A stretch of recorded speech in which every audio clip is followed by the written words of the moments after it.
বিশ্বের সমস্ত মানুষের জন্য, শুধু মানুষ নয়, কিতাবের মধ্যে লেখেন সিরাজে মুস্তাফার ভিতরে এই আয়াতের ব্যাখ্যা ভিতরে লেখছে আল্লাহর হাবিব সাল্লাল্লাহু আলাইহি ওয়াসাল্লাম শুধু মানুষের নবী ছিলেন না, মানুষের যেমন নবী ছিলেন, জিন্নাতদেরও নবী ছিলেন, জড় পদার্থ যেগুলি আছে এগুলিরও নবী ছিলেন, সমস্ত কায়নাতের সমস্ত সৃষ্টি জগতের সৃষ্টি যত কিছু আছে সব কিছুই নবী দিয়েছিলেন। সুবহানাল্লাহ। এখন আসেন নবীর যে সৃষ্টি, নবীর সৃষ্টিটা কখন হয়েছে? নবীকে আল্লাহ তাআলা কখন সৃষ্টি করছেন?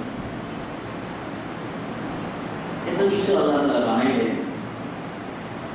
লক্ষ লক্ষ নবী আল্লাহ দুনিয়াতে পাঠাইলেন, রাসূলদেরকে পাঠাইলেন,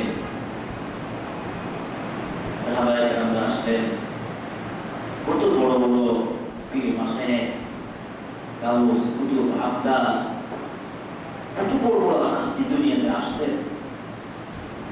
তো নবীর সৃষ্টিটা কখন হয়েছে? দুনিয়াতে সর্বপ্রথম যিনি নবী হয়ে আসছেন মানুষের মধ্যে, তিনি ছিলেন আমাদের আদি পিতা সাইয়্যিদনা হযরত আদম আলা নবিয়্যিনা আলাইহিস সালাতু ওয়াস সালাম। তিনি সর্বপ্রথম নবী, সর্বপ্রথম মানব দুনিয়াতে আসছেন। কিন্তু নবীর সৃষ্টিটা কখন? এক হাদিসের মধ্যে আসছে قال النبي صلى الله عليه وسلم أول ما خلق الله لنوره। সর্বপ্রথম আল্লাহ তাআলা আপনার নবী ওজাহার বাশার রাহমাতুল্লাহ আলাইহি রাসূল সাল্লাল্লাহু আলাইহি ওয়াসাল্লামের নূর মোবারক সৃষ্টি করেছেন। নূর মানে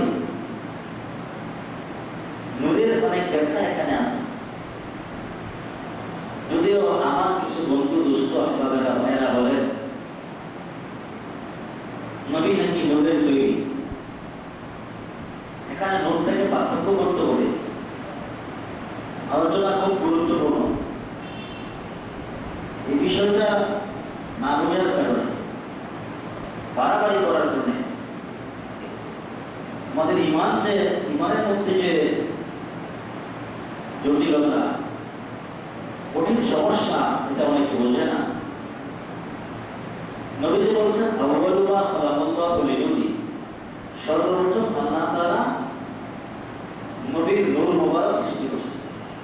নূর বলতে কোন নূর? আয় লিরূহি,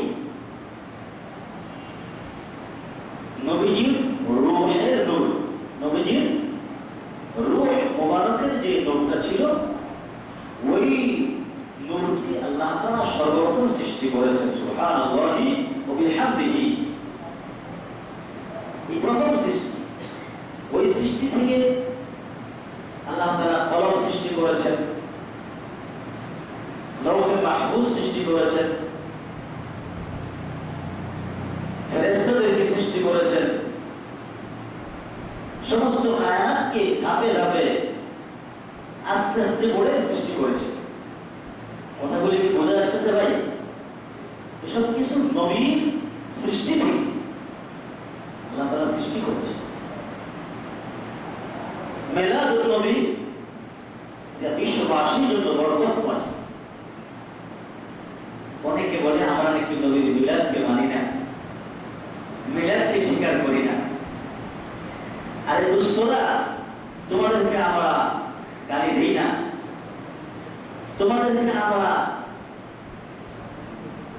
কিছু বলতে চাই না, বলার দরকার নাই, তোমরা বোঝার চেষ্টা করো।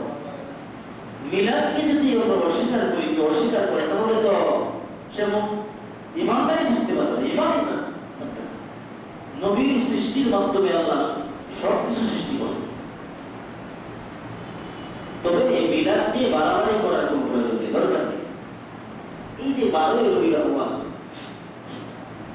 গত বুধবার দিন আমার যে সমস্ত ভাইরা রাস্তায় নেমে মিছিল করলো, জশ্নে জুলুস পালন করলো, ফায়দাটা কি হয়েছে?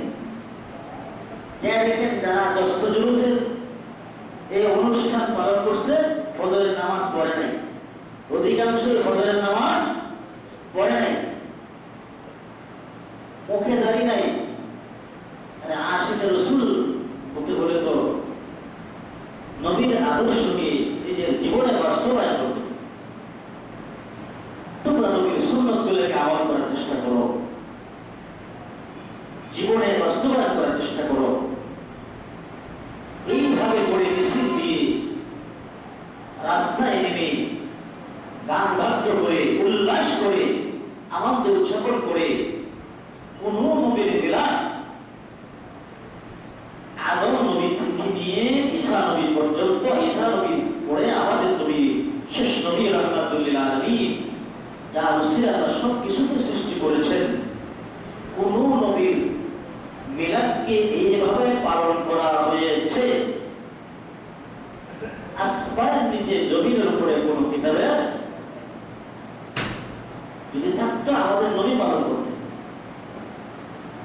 নবীজি নিজে এভাবে পালন করে দেখাইতেন যে তোমরা এভাবে আমার জন্মদিনটা এভাবে পালন করো, মিছিল মিটিং দিও, লাফালাফি করো। সাহাবায়ে কেরামদেরকে শিখাইতেন। আপনারা এখানে অনেক শিক্ষিত জনেরা আছেন, অনেক জ্ঞানের অধিকারী। আপনারাই বলেন তো, আপনারা অনেক কিতাবাদি পাঠ করেন, করেছেন, এখনো করেন। কোন কিতাবে কি এরকম আছে যে নবীর জন্মদিবসটা এভাবে পালন করা হয়েছে? কোন সাহাবায়ে কেরাম পালন করেছেন? তাহলে বোঝা যাচ্ছে এখন আমাদের এই বর্তমান সমাজে আমার যে সমস্ত ভাইরা নবীর মিলাদকে, নবীর জন্মদিবসটাকে এভাবে পালন করে, যেটা নবীজি পালন করেন নাই, যেভাবে সাহাবায়ে কেরাম পালন করেন নাই, তাহলে নবীরা কিভাবে জন্মদিবস পালন করতে হবে এটা বুঝেন নাই মনে হয়। জি, আমার কথা কি বুঝতেছেন? নবীরা মনে হয় বুঝেন নাই, নবীদের এলেম কম ছিল, জ্ঞান কম ছিল। নাউযুবিল্লাহি মিন যালিক। সাহাবায়ে কেরামদের আকল জ্ঞান মনে হয় কম ছিল, বুঝতো না? কম ছিল মনে হয়। আমরা যে এখন করতেছি, আমার দুষ্ট ভাইরা করতেছে, ওনাদের জ্ঞান মনে হয় সাহাবায়ে কি আজমাইন থেকে জ্ঞান বেশি। সাহাবায়ে কেরামদের আকল জ্ঞান মনে হয় কম ছিল, ঠিক না? ওনারা তো ওইভাবে পালন করেন নাই। লা হাওলা ওয়ালা কুওয়াতা ইল্লা বিল্লাহ। যে সাহাবায়ে কেরামগণ নবীর জন্য জীবন দিয়েছেন, জীবনকে কোরবানি করে দিয়েছেন, উৎসর্গ করে দিয়েছেন, যুদ্ধের ময়দানে, জিহাদের ময়দানে, শহরের ময়দানে, ইসরাতের ময়দানে। আল্লাহু আকবার। ওনারা কি দিন বোঝেন নাই? ওনারা কি নবীর জন্মদিবস এভাবে পালন করতে হবে, এই আকল জ্ঞান তাদের ছিল না?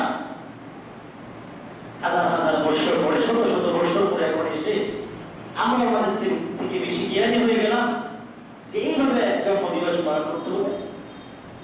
আমরা কি নবীর জন্ম নিয়ে আলোচনা করতেছি না? সপ্তাহের পর সপ্তাহ জুমাতে আলোচনা করতেছি। আল্লাহ আমাদের সকলকে সহি বুঝ দান করেন, সবাই বলেন আমিন। আমার ভাইদেরকে সহি সাচ্চা বুঝ দান করেন, আমিন।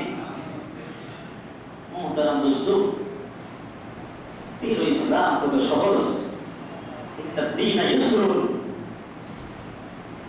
নবীজি বলেছেন দ্বীন আমি তোমাদেরকে সহজ করে দিয়েছি। এত সহজ করছেন, আল্লাহু আকবার। আল্লাহ তাআলা চান আল্লাহর বান্দাদেরকে আল্লাহ ওয়ালা বানাই দিন। আল্লাহর বান্দাদেরকে আল্লাহ পেয়ারা খাঁটি বান্দা হিসেবে বানায়। তারা যেন আল্লাহ ওয়ালা হতে পারে, আল্লাহর পেয়ারা বান্দারা যেন আল্লাহ তাআলার খাস বান্দা হতে পারে। যেন আল্লাহ তাআলা আমলগুলিকে সহজ করে দিয়েছে। নামাজ সহজ, মুখ ধুইলাম, হাত ধুতে করলাম, পা ধুতে করলাম, মাথা বাছাই করলাম, আমি পবিত্র হয়ে গেলাম। এখন ইমাম সাহেবের পিছনে দাঁড়ায় 4 রাকাত নামাজ পড়ে ফেললাম, বাস জোহরের নামাজ আদায় হয়ে গেল। আমল তো সহজ, কিন্তু আমরা বাড়াবাড়ি করে এগুলিকে আমাদের উপরে কঠিন করে তুলেছি। আল্লাহ বলেন ওয়ালাকাদ ইয়াসসারনাল কুরআন লিযিকরি ফাহাল মিন মুদ্দাকির। কোরআনকে শেখার জন্য আমি তোমাদের জন্য সহজ করে দিয়েছি। কোরআন শেখা সহজ, একদম সহজ, পৃথিবীতে এর চেয়ে সহজ আর কিছু নেই। আপনি ভার্সিটিতে পড়াশোনা করে অনেক মেহনত করতে হবে, দিন রাত মেহনত, ডাক্তারি পড়বেন দিন রাত মেহনত করতে, প্রফেসর হবেন দিন রাত মেহনত করতে, কিন্তু কোরআন শিখে এত মেহনতের দরকার নেই।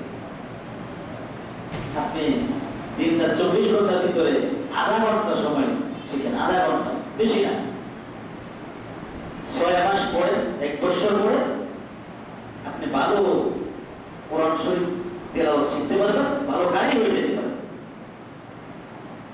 কিন্তু এর পরে আমরা উদাসীন, কাফের।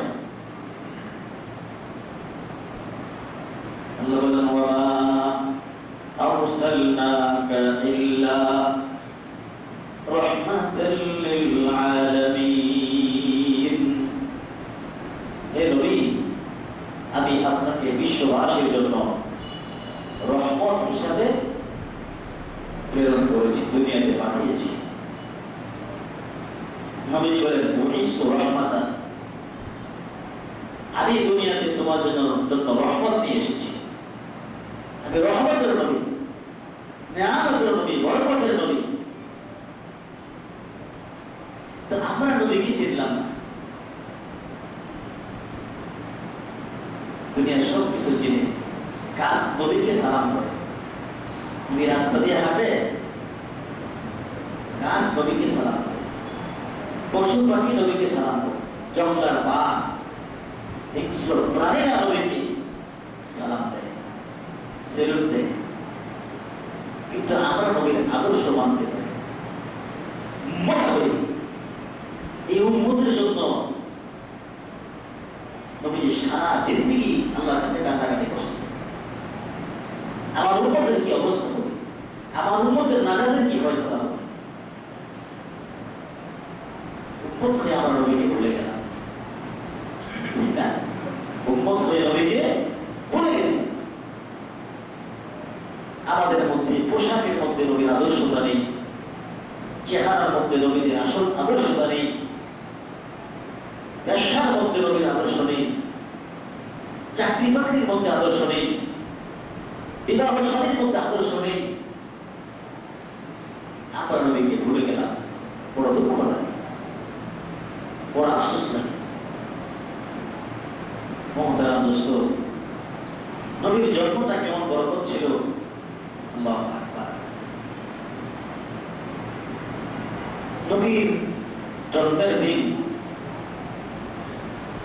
ওই রোম পারস্য সম্রাট কিসরা বাদশাহ যে প্রাসাদ ছিল, সেখানে কিছু গম্বুজ ছিল। নবীর শুভ জন্ম এমন বরাকাত, এমন রহমত। কিসরা বাদশাহ 14টা গম্বুজ নবীর বরকত, জন্মের বরকতের কারণে ভেঙে চুরে চুরমার হয়ে গেছে। সুবহানাল্লাহ। এগুলি নবীজির জন্মদিন, এগুলি মিলাদুন নবী, বুঝতে হবে।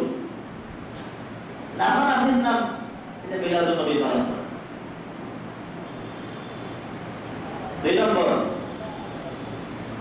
যে অগ্নি পূজা তারা করত 1000 বছর যাবৎ যে আগুন প্রজ্বলিত ছিল, 1000 বছর যাবৎ যে আগুন জ্বলতে ছিল, তারা এই আগুনের পূজা করত। নবীর বারাকা, জন্মের বারাকা কি পরিমাণ দেখতেন। আমার নবীর মিলাদ আলোচনা করে সত্যিকারের মিলাদ। তোমরা যেটা করো সেটা তোমাদের মন গড়া বানানো।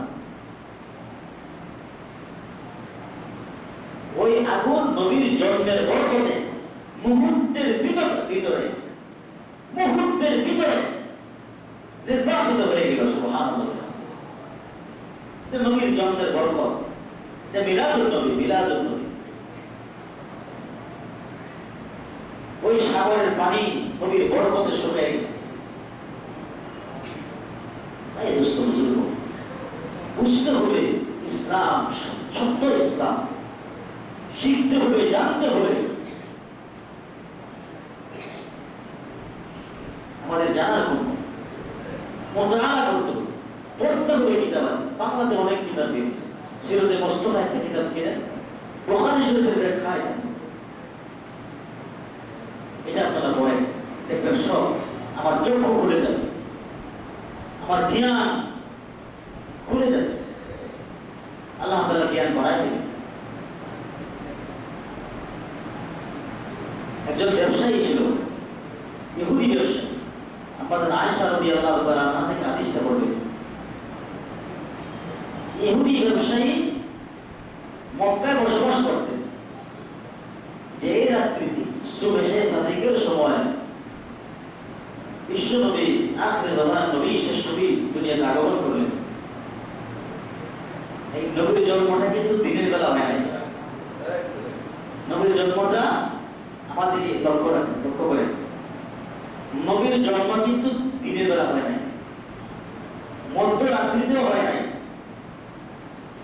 দিনও আবদার করছেন, আল্লাহ শেষ নবীকে আমার মধ্যে পাঠান। রাত্রে আবদার করছেন। দিন বলে যে আমি তো আমার মধ্যে মানুষ দৌড়াদৌড়ি ছোটাছুটি করে মাইশাত, তার জীবিকা নির্বাহের জন্য সে পাগল করা থাকে, ইবাদত মানুষ ভোগ করে, তা আমার মধ্যে বিষয় আমি ধন্য হব। রাত্রে বলে আমি তো কালো, অন্ধকার আচ্ছন্ন, মানুষ চুরি ডাকাতি করে, তা আমার মধ্যে পাঠান, আমি ধন্য হব। তা আল্লাহ তাআলা এমন একটা সময়কে নির্ধারণ করেছেন, যে সময়টা সুবহে সাদিকের সময় বিশ্ব নবী এই পৃথিবীর জমিনে আগমন করছেন। সুবহানাল্লাহ। এই সময়টা এত দামি সময়, বরকতপূর্ণ সময়। দেখবেন পেট ব্যথার রোগী, ছোট বাচ্চা ঘুমায় না, সারা রাত সরফট করছে, বই খাওয়ানোর পরেও ঘুমায় না। এই মাত্র সুবহে সাদিকের সময় হইল, দেখবেন বইও খাওয়ানো লাগে না, আস্তে করে তার চোখে ঘুম এসে গেছে, ঠিক না? রহমতের সময় আল্লাহ বিশ্ব নবীকে দুনিয়াতে পাঠিয়েছেন। সুবহানাল্লাহ। তো বলতেছিলাম, একজন ব্যবসায়ী ছিল, ইহুদি ব্যবসায়ী, মক্কায় বসবাস করত। যে রাত্রিতে আখির জামান নবী দুনিয়াতে আসছেন, ওই ব্যবসায়ী, ইহুদি ব্যবসায়ী মক্কার কুরাইশদের কাছে গেছে। সকালবেলা কুরাইশদের কাছে গেছে, যা বলছে এই রাত্রিতে কি মক্কা নগরীতে কোন শিশু বাচ্চা জন্মগ্রহণ করছে? তো তারা বলতেছে আমাদের তো জানা নেই, তো তোমরা একটু তালাশ করে দেখো, অনুসন্ধান করে দেখো, আর তোমরা লক্ষ্য করে দেখবা যে বাচ্চাটা তোমাদের আসছে, ওই বাচ্চার দুই কাঁধের মাঝখানে মোহরের হুল চিহ্ন আছে, নবুয়তের চিহ্ন আছে। এই রাত্রিতে আখির জামানার নবী মুহাম্মদ সাল্লাল্লাহু আলাইহি ওয়াসাল্লাম দুনিয়াতে আগমন করছেন। তারা চতুর্দিকে বের হয়ে গেছে, যা দেখে আব্দুল মুত্তালিবের ছেলে আব্দুল্লাহ সন্তান জন্মগ্রহণ করেছে। তো তারা অনুসন্ধান করে এসে ইহুদির কাছে বলছে, বলার পরে ইহুদি বলে যে আমাকে একটু নিয়ে যাও, এই বাচ্চাটা আমার দেখতে হবে, বাচ্চাটা আমার একটু দেখতে হবে। তো ইহুদিকে নিয়ে গেছে। ইহুদি তো তারা তো তাওরাত কিতাবের পণ্ডিত ছিল, পাদ্রী ছিল, বড় জ্ঞানী ছিল। তারা ওই তাওরাত কিতাবের ভিতরে নবীজির গুণাবলী, আওসাফ সম্পূর্ণভাবে সেখানে লেখা ছিল। কোন সময় আসবেন, কিভাবে আসবেন, নবীজির চেহারা কেমন ছিল, চুলগুলো কেমন ছিল, তারা এগুলি বলতে পারত। তো এই ইহুদিকে যখন নিয়ে গেল, ইহুদি নবীজির চেহারা দেখেই চিনতে পারছে এই আখির জামানার পয়গম্বর বিশ্বনবী রাহমাতুল লিল আলামিন দুনিয়াতে আগমন করেছেন। ওই ইহুদি চেহারা দেখার সাথে সাথে সে বেহুশ হয়ে মাটিতে পড়ে গেল। হুশ আসার পরে সে বলল, হে মক্কাবাসীরা, যে শিশু জন্মগ্রহণ করেছে তা দুই কাঁধের মাঝখানে মোহরের নবুয়ত দেখা যায়। তো আমি যে বেহুশ হয়ে পড়ে গেলাম তার কারণটা হলো এতদিন পর্যন্ত ধারাবাহিক প্রমাণত নবী রাসূল পয়গম্বর আল্লাহ বনি ইসরাইলের মধ্যে পাঠাইছেন, আর আজকে বনি ইসরাইল থেকে নবী আসা বন্ধ হয়ে বনি ইসমাইল থেকে আল্লাহ বিশ্ব নবী আখির জামানার উম্মতের নবী রাহমাতুল লিল আলামিনকে আল্লাহ দুনিয়াতে পাঠিয়েছেন। সুবহানাল্লাহ। বনি ইসরাইলে আর কোনোদিন নবী আসবে না। এই বনু ইসমাইল থেকে বিশ্ব নবী রাহমাতুল লিল আলামিন দুনিয়াতে আসছেন, আর নবীর মাধ্যমে আমাদের নবী শেষ নবী আখির নবীর মাধ্যমে নবী আসার যে সিলসিলা ধারাবাহিকতা আল্লাহ শেষ করেছেন, খতম করেছেন। নবী হলেন খাতামুন নবিয়্যিন, ওয়া মা আরসালনাকা ইল্লা রাহমাতাল লিল আলামিন। আল্লাহ বলেন, হে নবী, আমি আপনাকে বিশ্ববাসীর জন্য রহমত বানিয়ে পাঠিয়েছি। রহমতের নবী। নবী বংশের লোকেরা বলে, কাফেররা আপনাকে এত কষ্ট দেয়, এত আঘাত করে, আপনাকে গালি দেয়, আপনাকে জাদুঘর বলে, সাহের বলে, পাগল বলে, মাতাল বলে, উন্মাদ বলে গালি দেয়।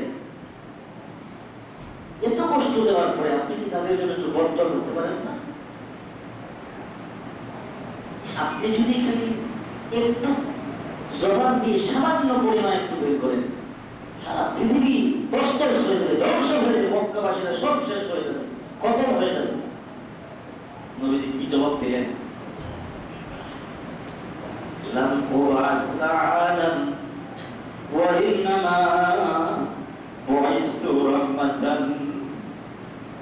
নবীজি জবাব দিল, আমি তো দুনিয়ার জমিনে গজব নিয়ে আসি নাই, রহমতের নবী, বরকতের নবী, দুনিয়ার মানুষের জন্য রহমত আর বরকতের বার্তা নিয়ে আমি বিশ্ব নবী দুনিয়াতে আগমন করেছি। আমি বদদুয়া করতে পারি না। তাহলে যুদ্ধের ময়দানে নবী কাফেরদেরকে মারছেন, কাফেরদেরকে কসম মতো কাটছেন, এটাও রহমত, এটাও কি দুশ্মন? রহমত। এটা আল্লাহর হুকুমে করছে। যে বেঈমানরা নবীর ক্ষতি করবে, আল্লাহর দুশমন হবে, আল্লাহ দ্বীনের ক্ষতি করবে, ইসলামের ক্ষতি করবে, কোরআন সুন্নাহর ক্ষতি করবে, আল্লাহর হুকুম আসছে, তাদেরকে আপনি ধ্বংস করে দেন। এটার নাম রহমত। আপনার শরীরে ফোড়া হয়েছে, মারাত্মক ধরনের ব্যথা, ভিতরে এটা পাইকা মরক্ত হইয়া রক্ত পয়সা গেছে, এখন প্রচন্ড ব্যথা, রাত দিনের পর ঘুম নাই, অবস্থা, ডাক্তারের কাছে নিয়ে গেছে। এখন ডাক্তার এটা ধইরা কাটার ব্যবস্থা করছে। এখন আপনি যদি বলেন, ডাক্তার সাহেব এটা না, আমি ব্যথা পাই, তাহলে কিছুদিন পর যদি ডাক্তার আপনাকে ছেড়ে দেয় সামান্য ব্যথার জন্য, কিছুদিন পর আপনার এই ফোড়া, এটা পয়সা, আপনার সমস্ত শরীর পয়সা শেষ হয়ে যাবে। বুদ্ধিমানের কাজ এটাই হলো যে ডাক্তারের কাছে নিয়ে গেছে চিকিৎসার জন্য, ওই ডাক্তার তাকে বোঝায় শোনায় ধইরা এই সামান্য একটু ফোড়াটা যখন কাইটা ভিতর থেকে রক্তগুলি বের করে ফেলে দিবে, একটু অ্যান্টিবায়োটিক দিয়ে দিবে, কিছুদিন পরে সুস্থ হয়ে বাস তাজা হয়ে যাবে। ঠিক না? ইসলামের মধ্যে যারা ইসলামের দুশমন ছিল, নবীর দুশমন ছিল, বেঈমান কাফের ছিল, যারা ইসলামের ক্ষতি করত, মুনাফিক যারা ছিল, তারা ছিল এই ফোড়া। তাদেরকে কেটে ফেলা, এটা নবীর উপর আল্লাহর পক্ষ থেকে আদেশ আসছে। যখন এগুলি সাফ করে দিয়েছে, ইসলাম সুন্দর লেগেছে। সুবহানাল্লাহ। তাই দোস্ত বুজুর্গ, আমার কথা শেষ। নবীজিকে সাহায্য করছেন নবীর চাচা আবু তালেব, এমন ভাবে সাহায্য করছেন। আম্মা জান খাদিজা রাদিয়াল্লাহু তাআলা সাহায্য করছেন। নবীজির বয়স 25 বছর। নবীজি যখন খাদিজা রাদিয়াল্লাহু তাআলা আনহাকে বিবাহ করছেন, তখন ওনার বয়স ছিল 40-এর উপরে। কত? 40-এর উপরে। তাহলে বোঝা গেল নবীজি বিবাহ করেছেন, এটা নবীজির খাহেশাতের জন্য করেননি। আল্লাহ পাকের হুকুম আসছে ইসলামকে শক্তিশালী করার জন্য, ইসলামকে মক্কার জমিনে নিরাপদ করার জন্য, প্রচার প্রসার করার জন্য নবীজি আম্মা জান খাদিজা রাদিয়াল্লাহু তাআলা আনহাকে বিবাহ করছেন। বিবাহ করার পরে আম্মা জান খাদিজা রাদিয়াল্লাহু তাআলা আনহা নবীজিকে এমন ভাবে আশ্রয় দিয়েছিলেন, মক্কার কোনো মানুষ দিতে পারে না। এমন দামি মহিলা ছিলেন, মক্কার সবচেয়ে ধনী মহিলা ছিলেন। তার জীবনের সমস্ত সম্পদ নবীজিকে অক্ষ করে দিয়ে দিয়েছেন। নবীর জন্য ফেদা ছিলেন, তার সম্পদও নিয়ে দিয়েছেন, তার জীবনটাকেও কোরবানি করে দিয়েছেন। যতদিন পর্যন্ত আম্মা জান খাদিজা রাদিয়াল্লাহু তাআলা নবীজি জীবিত ছিলেন, ততদিন পর্যন্ত নবীজি দ্বিতীয় বিবাহ করেন নাই। দ্বিতীয় বিবাহ, দেখেন ইসলাম কাকে বলে। ইসলাম শিখতে বলে। নাচানাচি, ফালাফালি, লাফালাফি, খোদাখুদির নাম ইসলাম না। সঠিক সচ্চা ইসলামকে বুঝতে হবে। নবীজির শরীরে 400 বীর বাহাদুরের শক্তি ছিল। রোম পারস্যের বাদশারা শত শত বিবাহ করে, আর আমার নবী মাত্র 11টা বিবাহ করছেন। তাদের চেয়েও শতগুণে বিবাহ করার শক্তি নবী ছিল, করেন নাই। নবীর প্রত্যেকটা বিবাহ করার পিছনে একটা বড় কারণ ছিল। আল্লাহর পক্ষ থেকে আদেশ আসতে বিবাহ করছেন। ইসলামকে শক্তিশালী করছেন আম্মা জান খাদিজা রাদিয়াল্লাহু তাআলা। 40 দিন পর্যন্ত ওই জালালের মধ্যে, হেরা পর্বতে, হেরা গুহায় নবীজি ধ্যানমগ্ন বসছিলেন। ওহি আসবে, কোনো মানুষ নেই, খাবারের ব্যবস্থা নেই। এই পাহাড়কে অতিক্রম করে আম্মা জান খাদিজা রাদিয়াল্লাহু তাআলা সেখানে খাবার পৌঁছেছে। হাদিস সাহেবরা যায়, সিঁড়ি দিয়ে উঠতে 1 ঘন্টার উপরে লাগে, 1.5 ঘন্টা সময় লাগে। ওলিটা শুনে যায়। কিন্তু কিভাবে একটা মহিলা খাদিজা সেখানে উঠলেন কি করে? চিন্তার বিষয়। দুষ্ট আর বুজুর্গরা মহিলাদের মাধ্যমে, মাস্তুরাতের মাধ্যমে আল্লাহ ইসলামকে সুন্দর করে দিয়েছে। তাদেরকে দিনের তালিম দিতে হবে। আজকে তাদের এমনিতে আকল কম, আকারে না দেশ, পুরুষদের অর্ধেক আকল আল্লাহ তাআলা তাদের দিয়েছে। তাদের তালিম এবং তরবিয়তের ব্যবস্থা করতে হবে। আমাদের মা বোন, আমাদের মেয়েদের আজকে তাদের মধ্যে দ্বীনের শিক্ষা না থাকার কারণে, তালিম তরবিয়ত না থাকার কারণে আজকে তারা গোমরাহির পথে যাচ্ছে। তারা বন্ড পীরের কাছে যা বলদ হইতেছে, তারা পথভ্রষ্ট হচ্ছে। সুতরাং দোস্ত আর বুজুর্গরা, আমরা তালিমের ব্যবস্থা তাদের করবো। সহিহ শুদ্ধ তালিমের ব্যবস্থা, ঘরে তালিমের ব্যবস্থা করি। এসব নামাজের পরে হোক, যে কোনো টাইমে একটা হাদিস পড়ার চেষ্টা করি। তিনি সুন্দর সূরা, যারা আমাদের মধ্যে যাদের সূরাগুলি সহিহ শুদ্ধ আছে, তাদের সূরাগুলি একটু মস্য করে দেওয়ার চেষ্টা করি। আসলে যদি আমার মাস্তুরাতেরা, আমার দিদি সাহেব, আমার মা বোনেরা, আমার মেয়েরা যদি দিনের উপরে উঠে যায়, তাহলে আমার দিনের উপরে চলা অত্যন্ত সহজ হয়ে যাবে। তারা আমাকে দিনের জন্য, দাওয়াতের জন্য বের করে দিবে। আপনি নামাজে যান, আপনি জিল্লায় চলে যান, দিনের জন্য চলে যান, আপনি হতে যান, যদি দোয়েটা হয় আমার কষ্ট হবে, আমি বের হতে পারবো না, আমার অনেক কষ্ট হয়ে যাবে। এই জন্য তাদেরকে আগে তৈরি করে। এখানে আমাদের মসজিদে মস্তুরাতের জামাত আছে আলহামদুলিল্লাহ, মাহবুবেরা ওখানে আমাদের হেড স্যারের বাসায় আছে।